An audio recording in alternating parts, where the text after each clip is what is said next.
Hey, boys and girls. Today we're going to go over the questions that are found on pages 9 through 15 in your Unit 6 Fraction Computation packet. So I'm going to go ahead and share my screen and walk you through the answers. If you have made a mistake on your paper, I would pay attention to how I went about solving it so that you can see where you went wrong. So let me share my screen. Let me bring it up. Alrighty, here we go. All right, so number 1, it says Emerson has 4 6/12 yards of fabric for a sewing project, and she used 1.5 yards to make a pillow. How much fabric does she have now? Well, this key word right here is used. When you use something, you're taking it away from a big pile. So I have 4 6/12, and I'm going to subtract 1 1/2.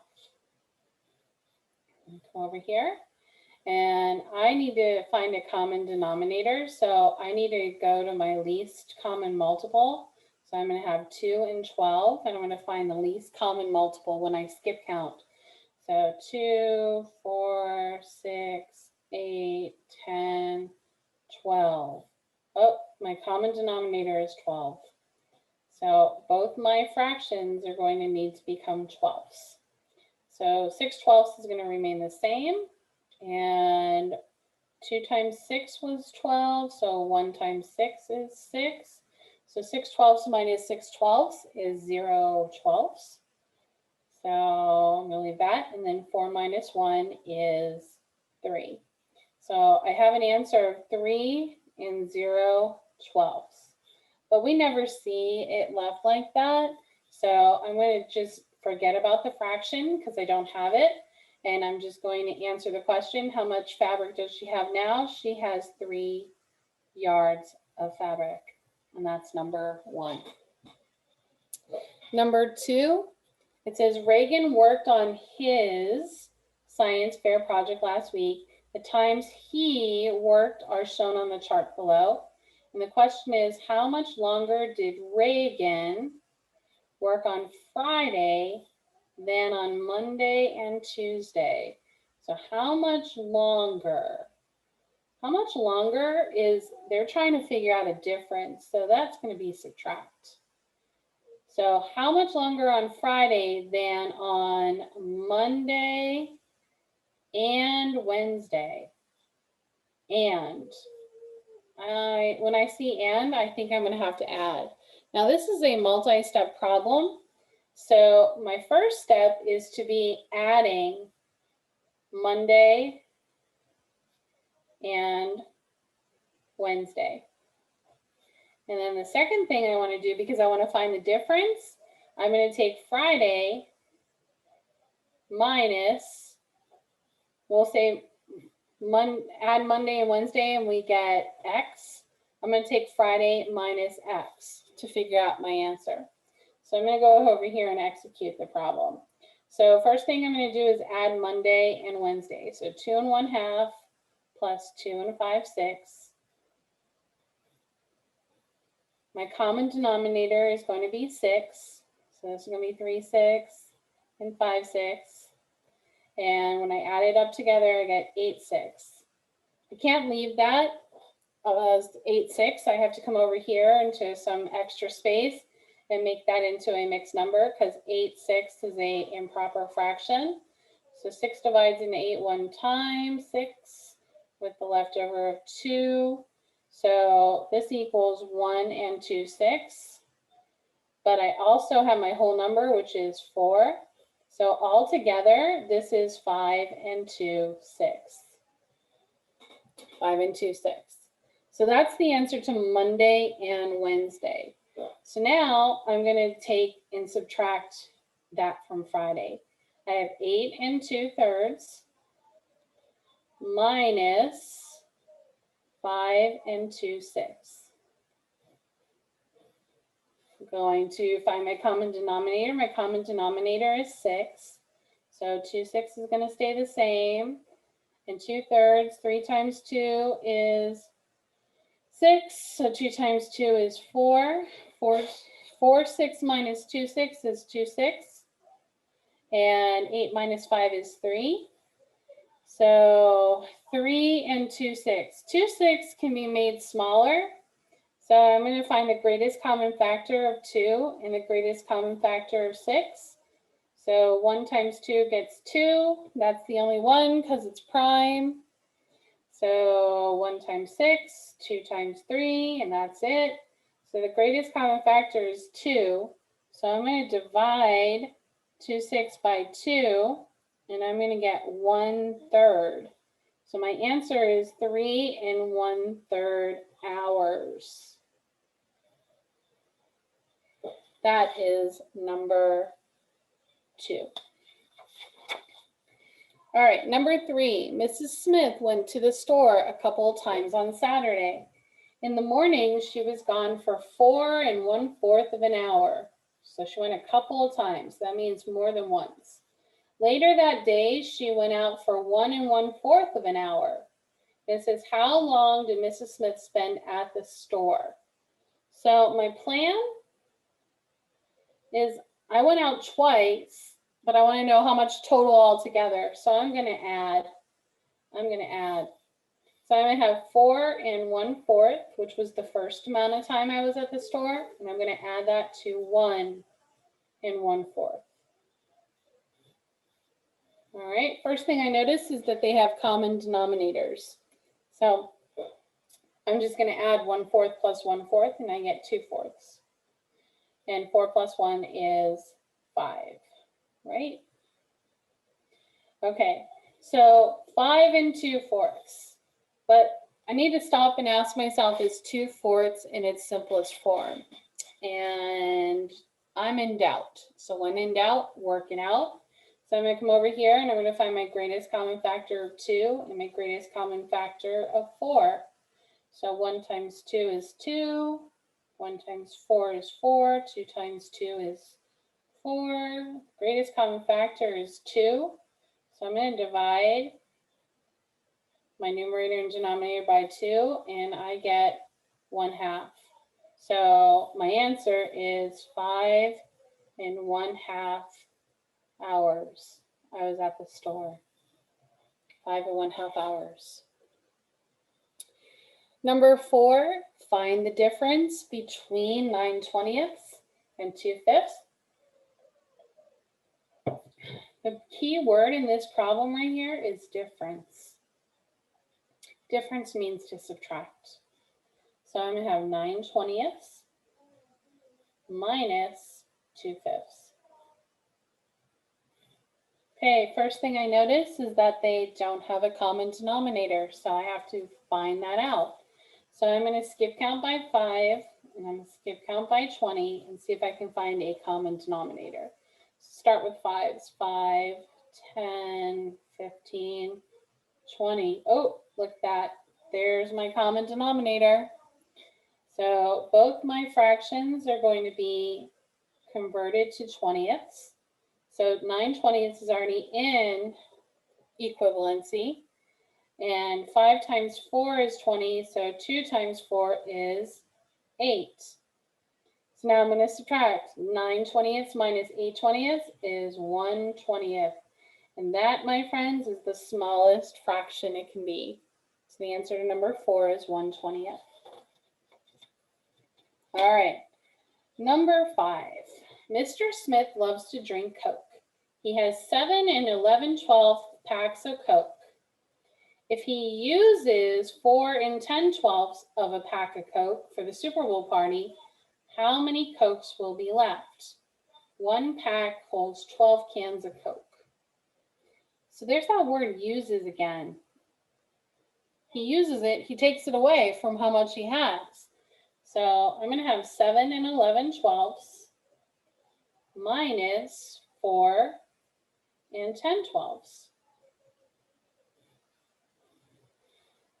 First thing I notice is that there's common denominators, so I don't have to do any extra work here. 11 minus 10 is 1/12.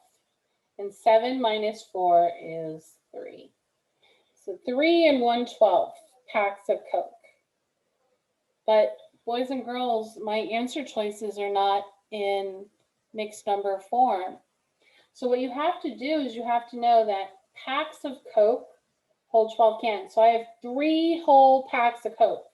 So I have 1 whole pack of Coke, that's 12. 2 whole packs of Coke with another 12, that's 24. And 3 whole packs of Coke, which is 36. Okay, because 3 times 12 equals 36. Now, 36 is an answer here, but we need to remember this fractional part. Okay, 1/12 means that in my packet of Coke, I only have 1 can. That's just 1. So I have to add that 1 to it to get 37. So my answer is C, 37 Cokes. This means 3 whole packs of 12 plus 1/12. 1. 3 times 12 is 36, plus 1 is 37. Number 6, straight up subtraction. I'm going to go ahead and draw my line. Okay, the common denominator that 3 and 6 both share are 6. So I'm going to change them both to 6. 4 6 is going to stay the same. 3 times 2 is 6, so 1 times 2 is 2. All right, here's my problem, boys and girls. I don't have enough of my numerator 2 to subtract 4. So I have to regroup or rename 8 and 2, 6. So I'm going to cross out the 8 and make that a 7. And I'm going to bring over 1 whole. Now remember, whatever we want to stay with our common denominator.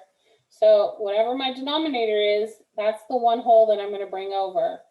So 1 whole in 6 is 6/6. So I'm going to add that together to the 2 I already have, and now I have 8/6. And now I can subtract 4/6.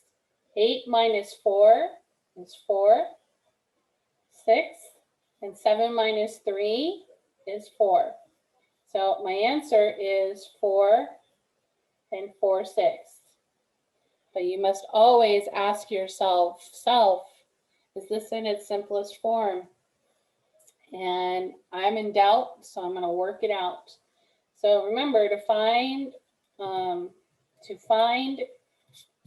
the simplest form, you have to use greatest common factor. So I'm going to find the factors of 4 and the factors of 6. 1 times 4, 2 times 2, that's it. 1 times 6, 2 times 3. All right, so my common factors are 1 and 2, but my greatest common factor is 2. So I'm going to divide my numerator and my denominator by 2, and 4 divided by 2 is 2. And 6 divided by 2 is 3. So my answer is 4 and 2/3. That's my answer to number 6. Number 7, it says add, and there's 3 mixed numbers. So it's just like adding 2 mixed numbers, except there's a third one. So I'm going to have 4 and 3/5 plus 5 and 1/2.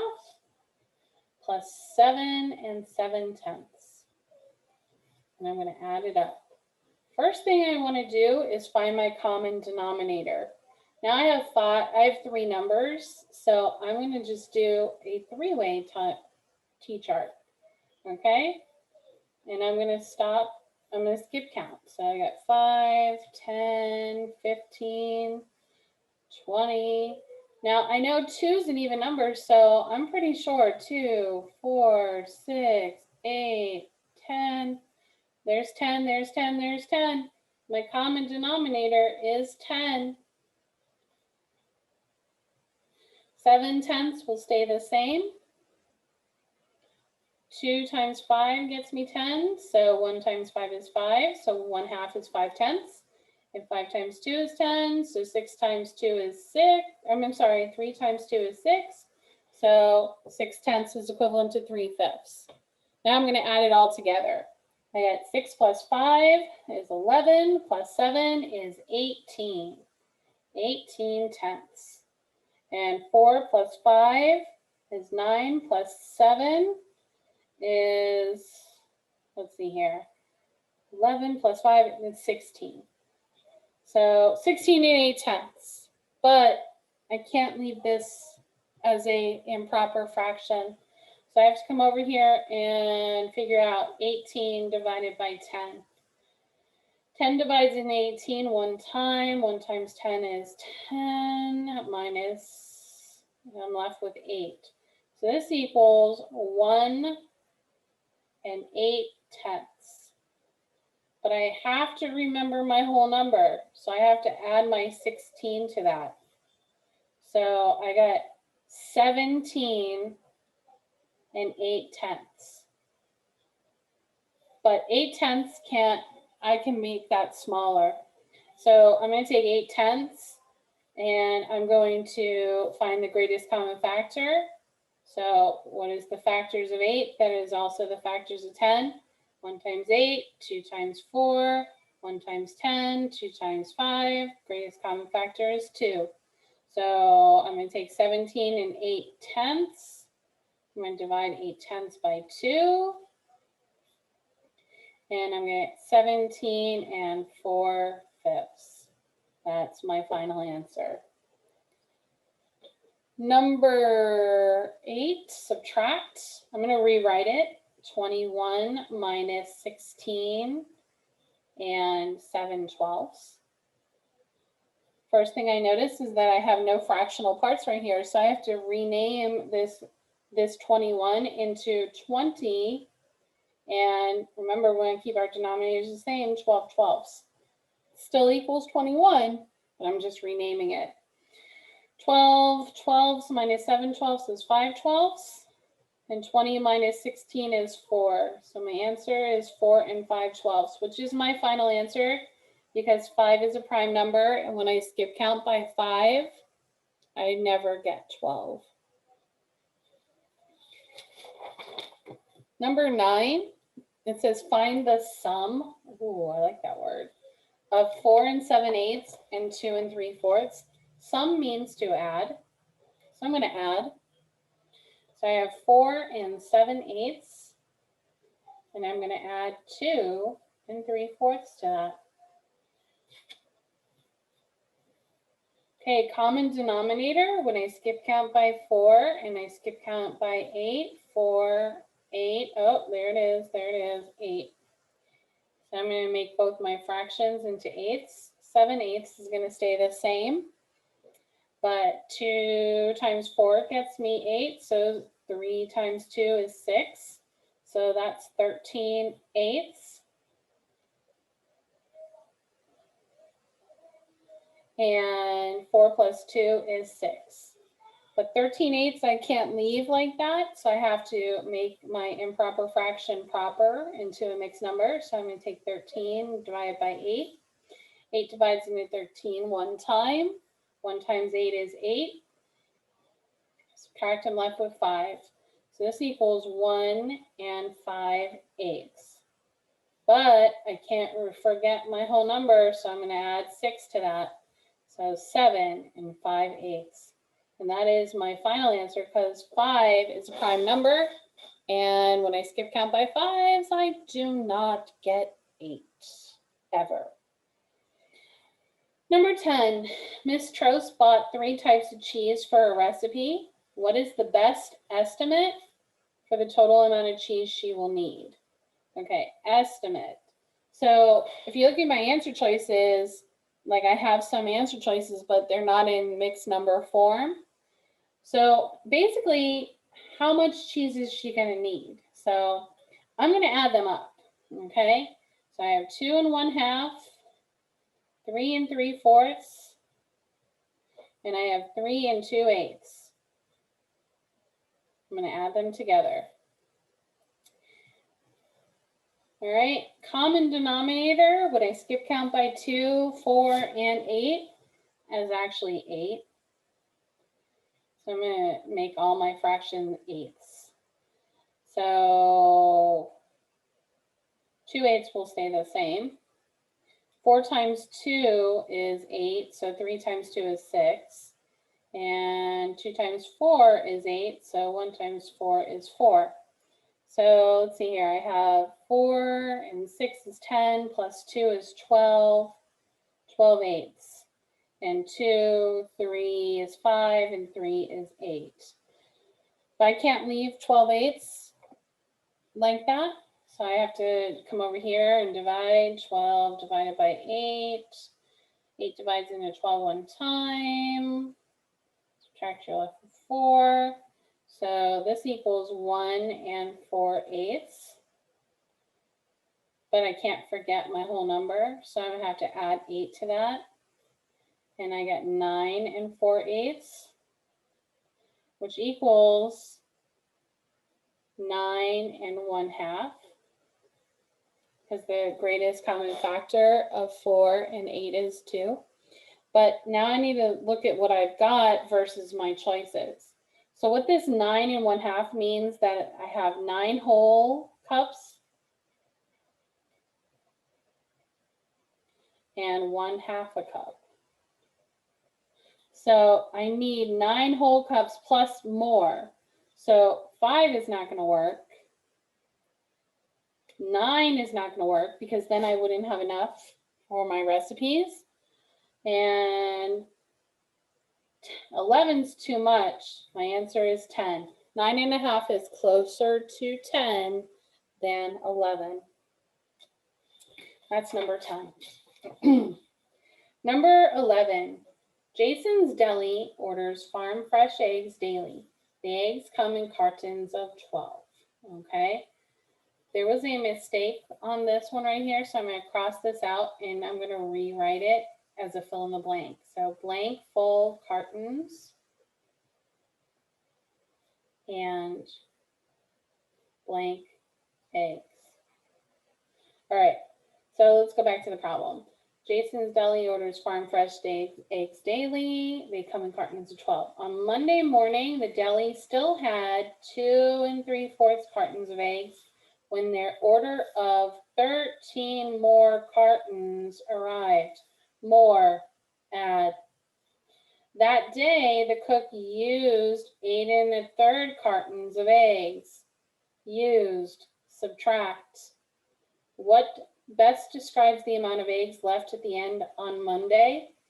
Okay, so this is a two-parter. One, I need to know how many eggs they had total on Monday. So they had or started off with 2 3/4, but then they got 13 more cartons. And then whatever that answer is, we'll say heart. Then I need to take the heart, whatever that answer is, and I need to subtract what they used, which was 8 1/3. So I'm going to go ahead and figure this out.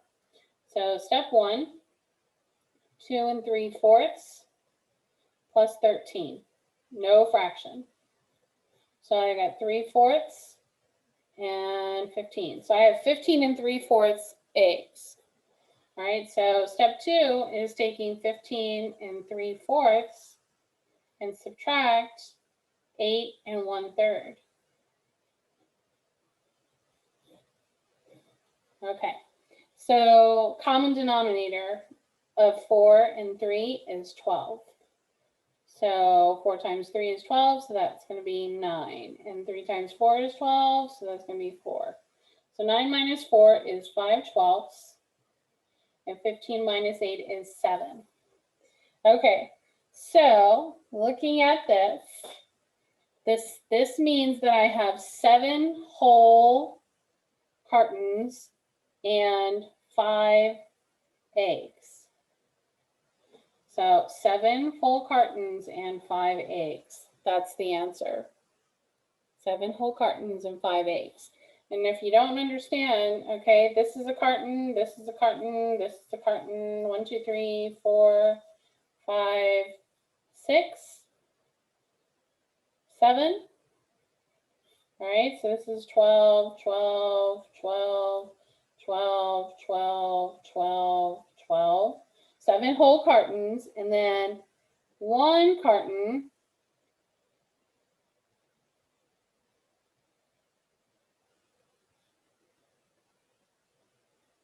okay, with only 5. 1, 2, 3, 4, 5. So it's 7 whole cartons and 5 eggs. Number 12, what multiplication problem does this model show? Okay, some questions to think of is how many groups and what fraction does each group have? So I got 1 group, 2 groups, 3 groups, 4 groups, 5 groups. And then what fraction does each group have? This is 2/4, 2/4, 2/4, 2/4, 2/4. So what multiplication problem does this model show? I have 5 groups of 2/4. Okay, I'm going to go a little extra and I'm actually going to solve it. I'm going to take my 5, my whole number, and put it over 1. And I'm going to multiply it by 2/4. And I'm just going to multiply across, which works out to be 10/4, which as a mixed number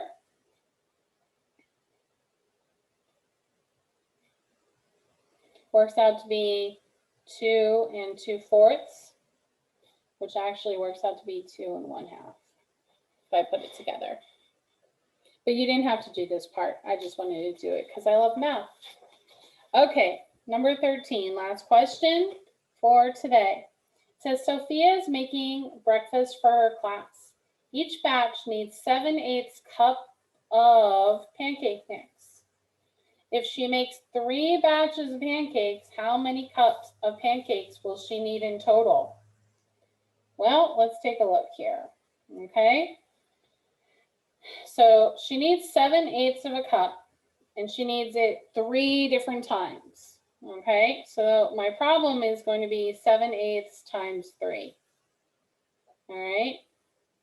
Make that big. Okay. So to solve it, I need to take 7/8 and I need to multiply the 3 over 1 because 3 divided by 1 is 3. And multiply across. So 7 times 3 is 21 and 8. So looking at my answer choices so far, I can get rid of A. So I'm going to divide 21 divided by 8. That works out to be 2. 2 times 8 is 16. And I'm left with 5. So 2 and 5/8 is my answer, which is letter D. And that is the problems on pages 9 through 15 in your math packet. I hope you did great. And if you didn't, please rewatch this video to see how to solve it correctly. See you next time.